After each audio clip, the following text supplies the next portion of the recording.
ప్రస్తుతం నేను గుజరాత్లో ఉన్నటువంటి మార్వాడి యూనివర్సిటీలో ఉన్నానండి. ఈ రోజు మనతో పాటు విజయవాడ నుంచి ఇక్కడ ఒక బ్రాంచ్ మేనేజర్ ఉన్నారు. Mr. Vijay Kumar, who is going to present Marwadi University in Vijayawada.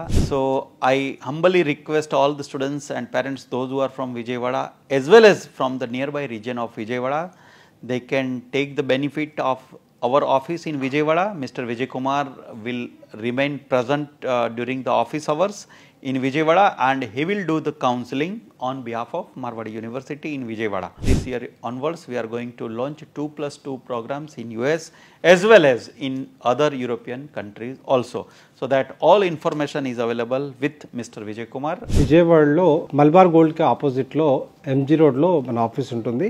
ఇక్కడికి వెళ్ళటం వల్ల మీకు అడ్వాంటేజ్ ఏంటి అంటే, మీరు అడ్మిషన్ ప్రాసెస్ కోసం విజయవాడ నుంచి రాజ్కోట్ వరకు రావాల్సిన అవసరం లేకుండా మేమే విజయవాడలో ఆఫీస్ ఎస్టాబ్లిష్ చేసాం. సో అక్కడికి వెళ్ళి మీ అడ్మిషన్ రిలేటెడ్ ఏమైతే ఎంక్వైరీస్ ఉంటాయో అవన్నీ అక్కడ విజయ్ కుమార్ని అడిగి మీరు కంప్లీట్ చేసుకోవచ్చు. అట్లనే ఇది 365 డేస్ అక్కడ ఆఫీస్ ఉండటం వల్ల మీ పిల్లలు రేపు పొద్దున మార్వాడి యూనివర్సిటీలో జాయిన్ అయినా మీకు ఎటువంటి ఇష్యూస్ ఉన్నా కూడా మీరు అక్కడికి వెళ్ళి కన్సర్న్ చేసి మీ ప్రాబ్లం ఏంటో అక్కడ చెప్పొచ్చు.